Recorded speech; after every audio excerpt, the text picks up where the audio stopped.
Before we begin, don't forget to subscribe for more true crime stories. Real cases of betrayal, tragedy, and secrets hiding in everyday life. Hit the bell so you never miss a new episode.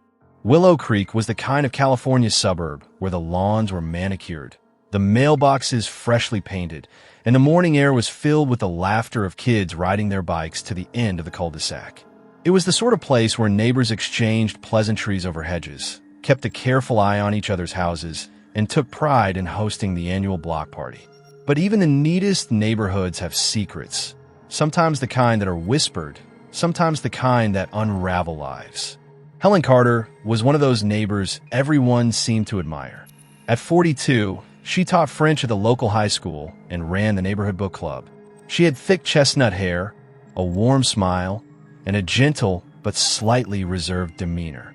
Her husband, Michael, was a regional manager for a construction company. He worked long hours and traveled often, but to anyone looking in, he was a loving provider, reliable, affable, and rarely home for dinner. Their only child, Sophie, 16, had inherited her mother's quick wit and clear hazel eyes, but was deep in the trenches of adolescence. A swirl of mood swings, headphones, and half-finished text messages. Helen and Sophie's relationship had always been close, but lately, it felt as if they were speaking different languages. Across the street lived Linda Jenkins, another regular at Helen's book club, a nurse with a penchant for gardening and matching casserole dishes.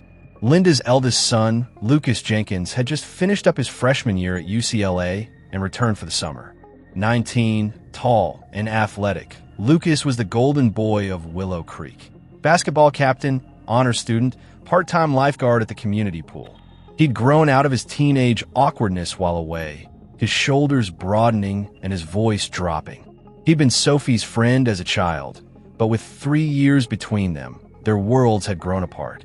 The summer started with the promise of ordinary joys, long evenings on the porch with iced tea, late-night movies, and the kind of backyard barbecues where everyone knows everyone's name. Helen loved those rituals. She was the kind of hostess who made sure everyone had a full plate, who laughed off spilled drinks and remembered if you were trying to cut carbs. The Carters' annual barbecue was, if not legendary, then at least bookmarked in everyone's calendar. That June's party was no different, at least on the surface. Kids played Marco Polo in the pool, dads manned the grill, and the women gathered beneath the big oak tree with glasses of rose. Helen watched from the patio as Lucas helped set up tables and corral rambunctious toddlers. He'd grown up so much, she thought, noticing, with a start, that his smile lingered a little longer when Sophie said hello. As the sun dipped below the rooftops, conversations drifted easily. Michael, as usual, got caught on a work call and arrived late, giving Helen a peck on the cheek before disappearing into a huddle of neighbors debating Little League politics. Sophie vanished inside with a gaggle of friends. Helen found herself chatting with Lucas, now a polite and quietly confident young man. They spoke about books and travel and college life. Lucas told her about his journalism classes, his uncertainty about the future, how different LA felt from sleepy Willow Creek. It's weird coming home, he admitted, but in a good way. Helen couldn't help but notice. There was an ease to their conversation, a sense of being seen, not as someone's mother, or a teacher, or a neighbor, but as herself. Lucas listened genuinely, and that attention felt like a cool breeze on a suffocating day. The summer continued in that rhythm. Family dinners and late-night walks, pool days and errands at the farmer's market.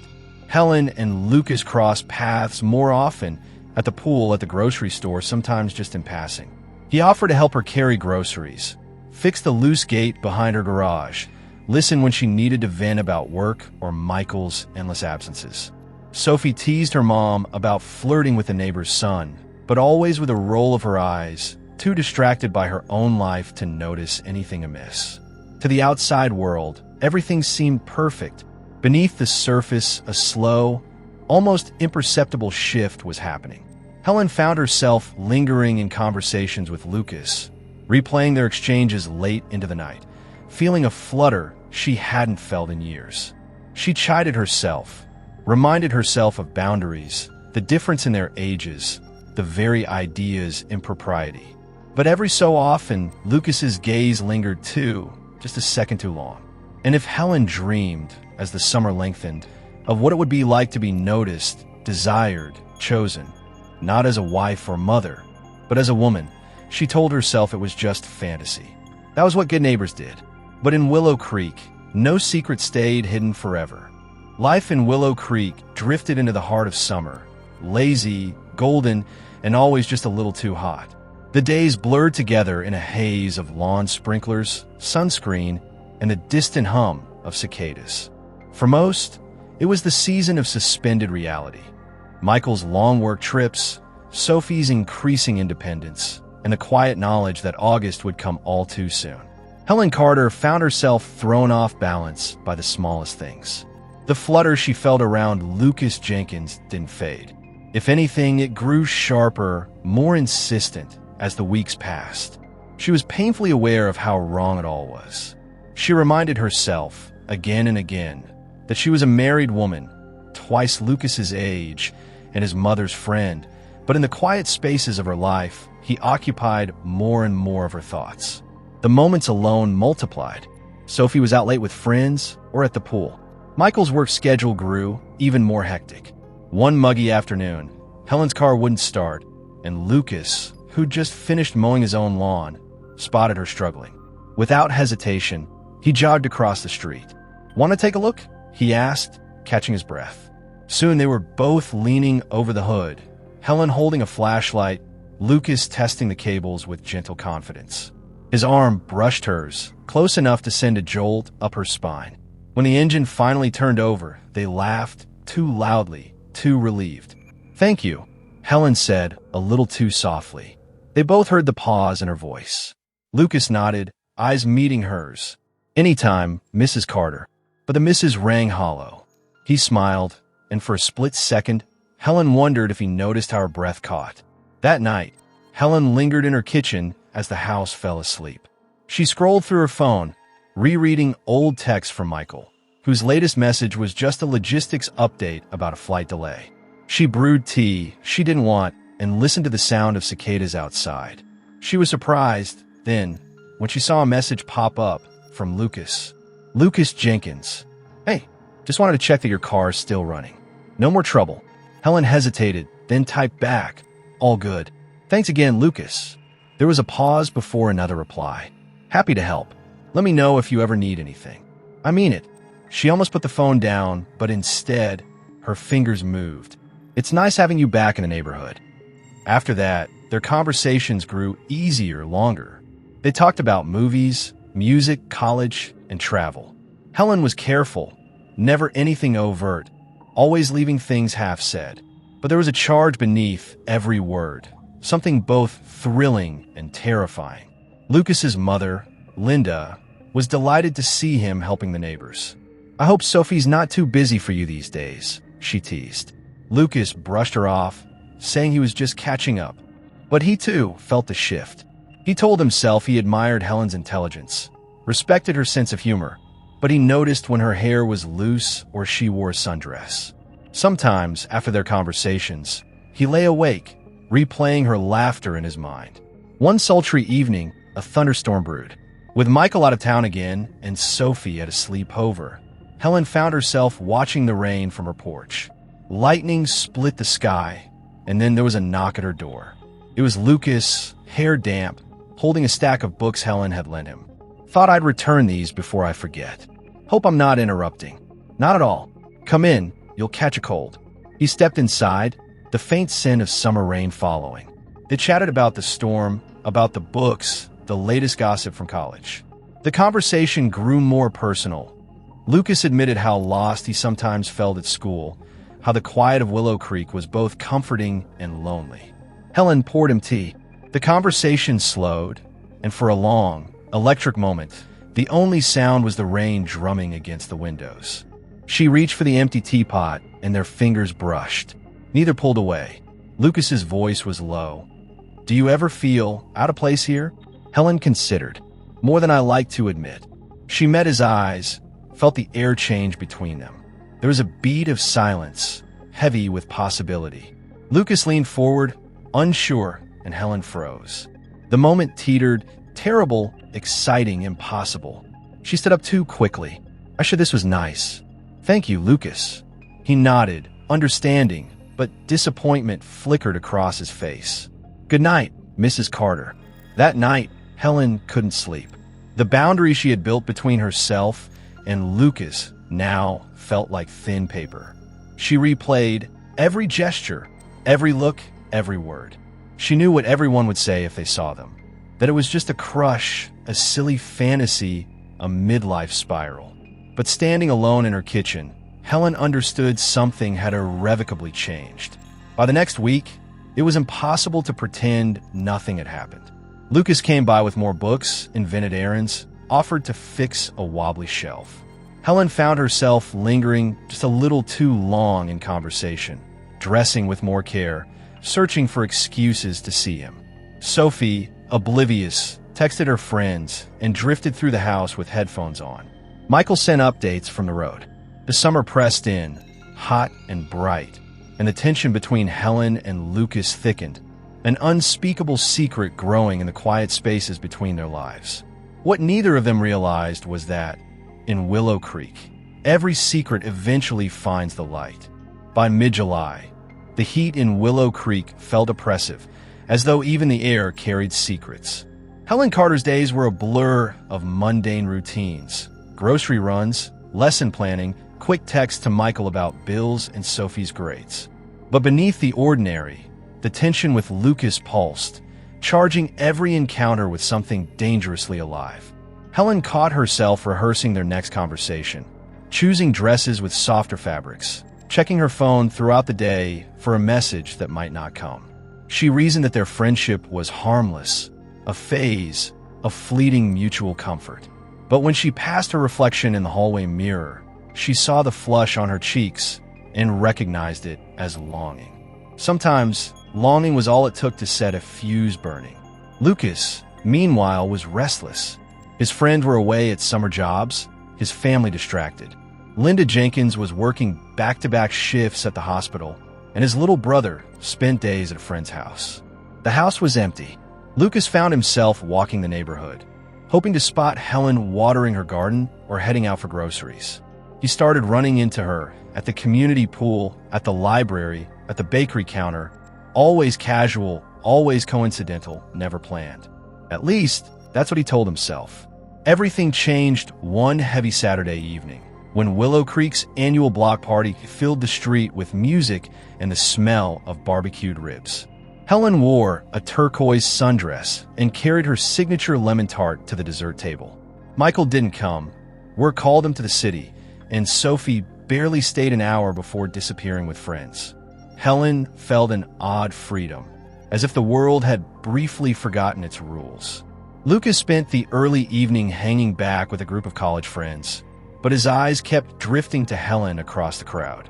At dusk, the two found themselves alone by the side of the Carter house, hidden from the main party by a stand of trees and the hum of distant laughter.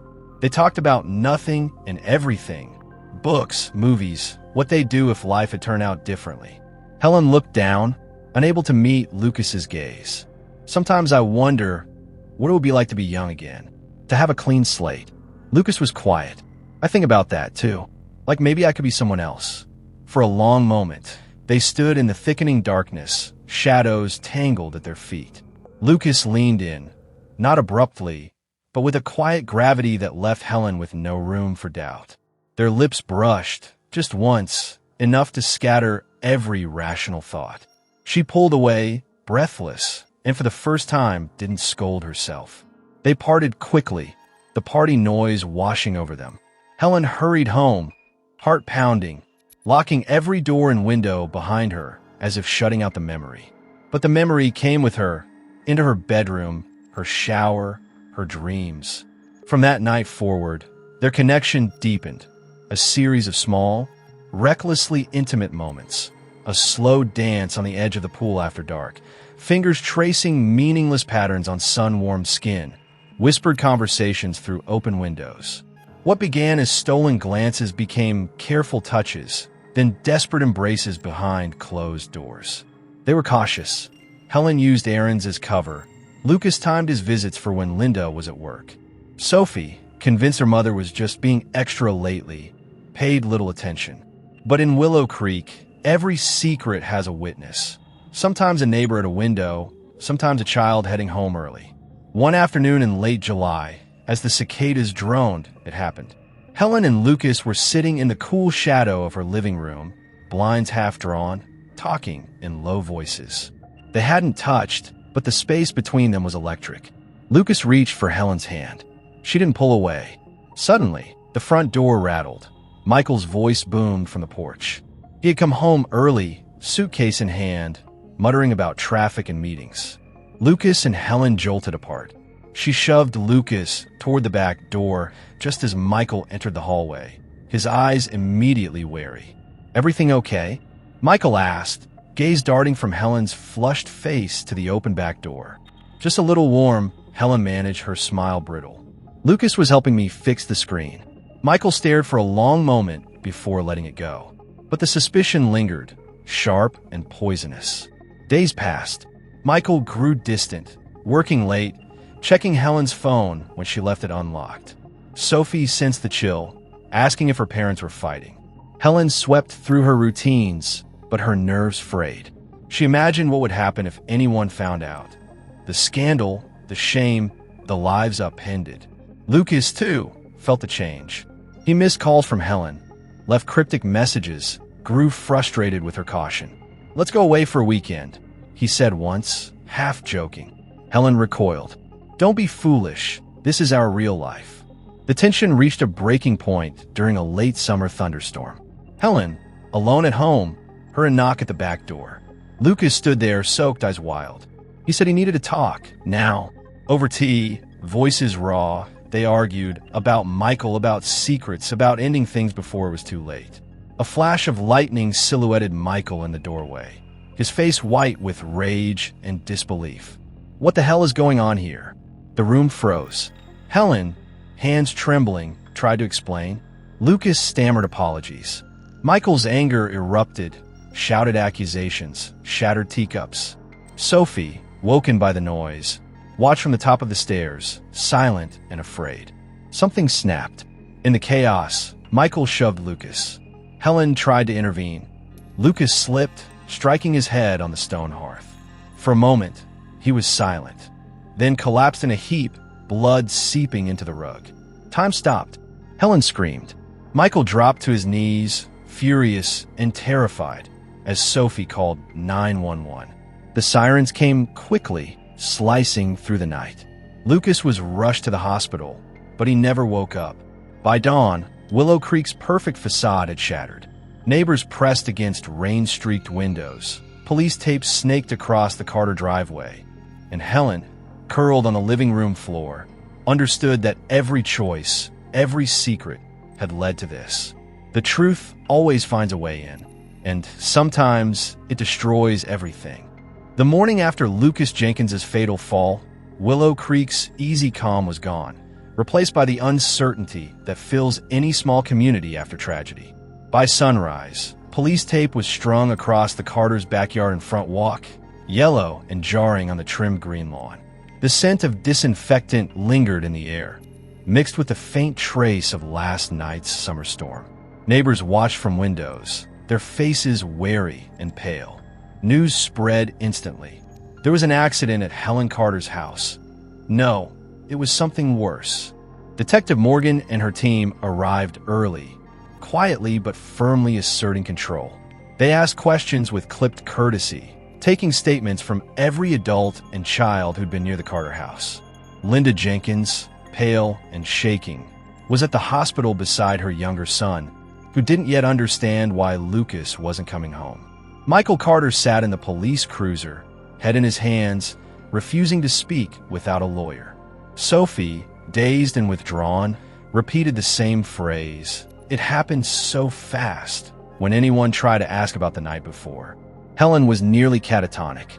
At first, she couldn't remember the details, just the sound of Lucas's head hitting the stone, the pool of blood growing alarmingly fast, Michael shouting, her own scream, the chaos as police and paramedics arrived. Hours later, When Detective Morgan sat her down in the quiet of the kitchen, Helen's hands still shook. "I need to know exactly what happened," Morgan said gently. Helen recounted the evening as best she could. The storm, Lucas's visit, the argument, the shouts, the push. She described the scene in flashes. Michael yelling, Lucas slipping, the confusion and terror that followed. "It all happened so fast," she whispered, echoing Sophie. She said nothing about the affair. Not yet. Meanwhile, the neighborhood buzzed with speculation. Some insisted Michael had discovered a burglar. Others had already guessed something more salacious. "I saw the way Lucas looked at Mrs. Carter," one neighbor told the police. "That boy was always hanging around her house," said another. Teenage girls whispered about the scandal, and mothers pulled their children closer when they walked past the Carter driveway.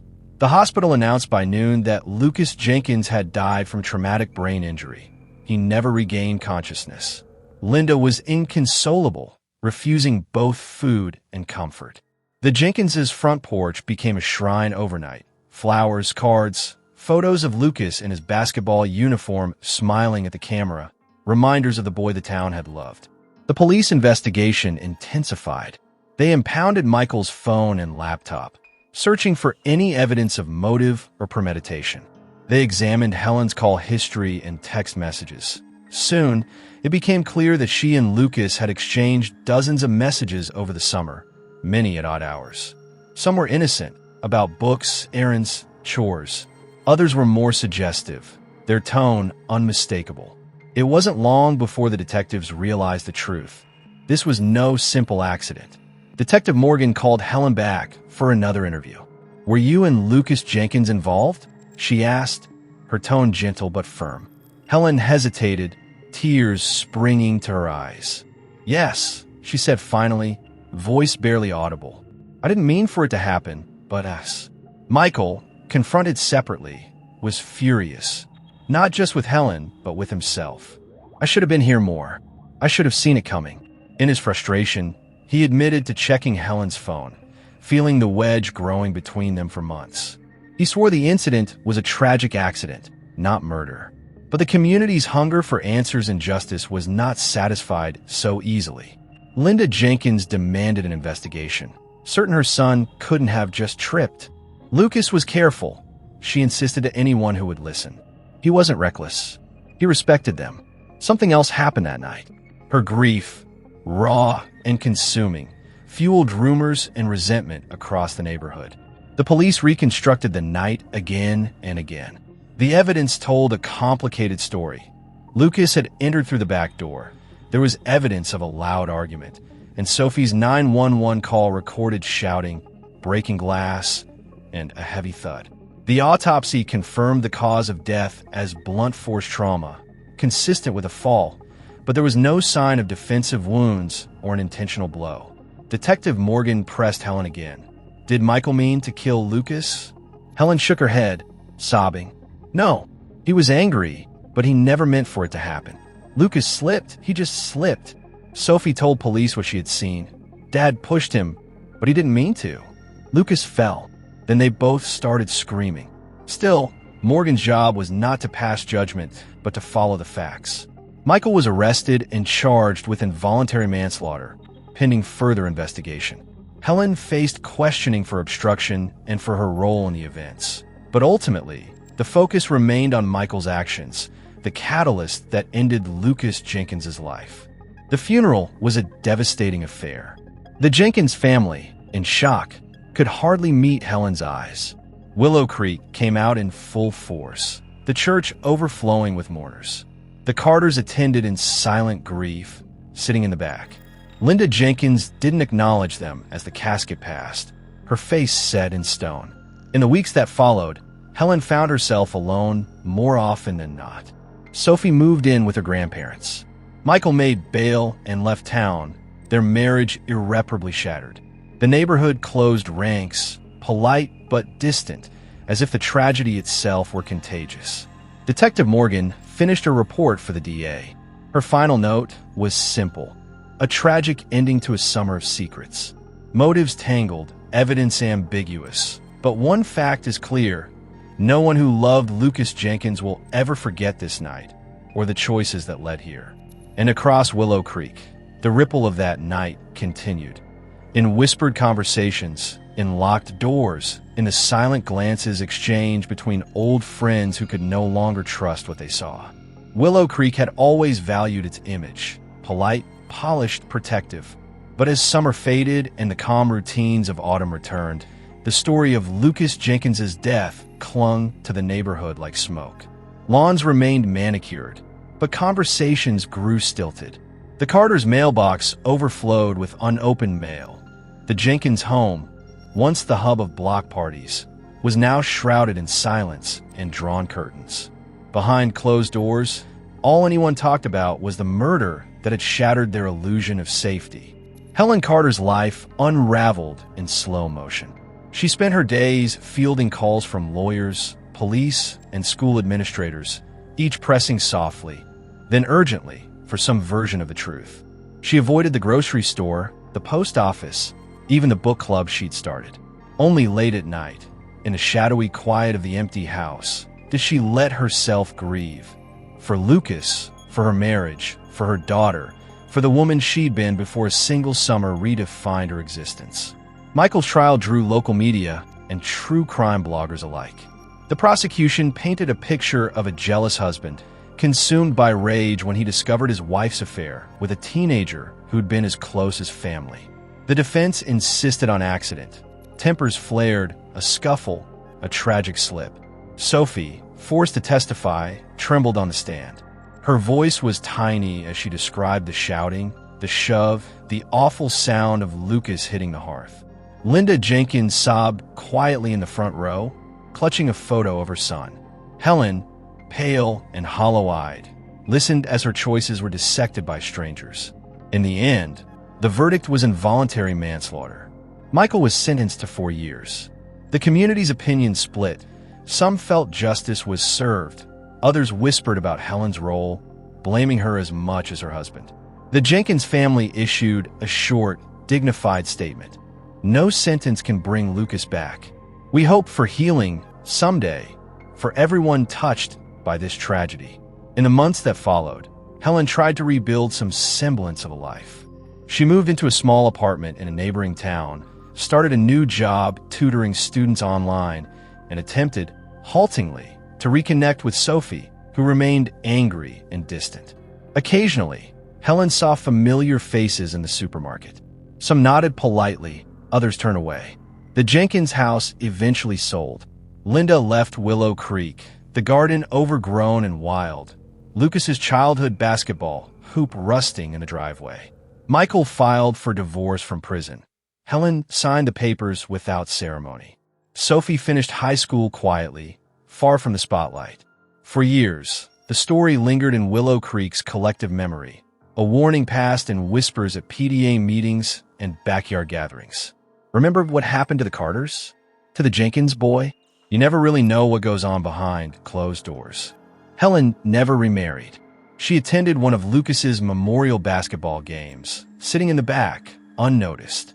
She wept during the moment of silence, mourning not just the boy, but the possibility of something freer, younger, less burdened by regret. She left before the final buzzer, folding back into anonymity.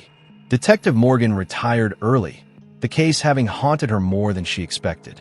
In the end, she wrote in her notes, it wasn't one decision or one moment that led to Lucas's death. It was 1,000 small choices, glances, silences, missed chances for truth. Such is the nature of tragedy. It grows, bit by bit, in the shadows of ordinary life. Willow Creek moved on, as suburbs do. New families repainted mailboxes, trimmed the lawns.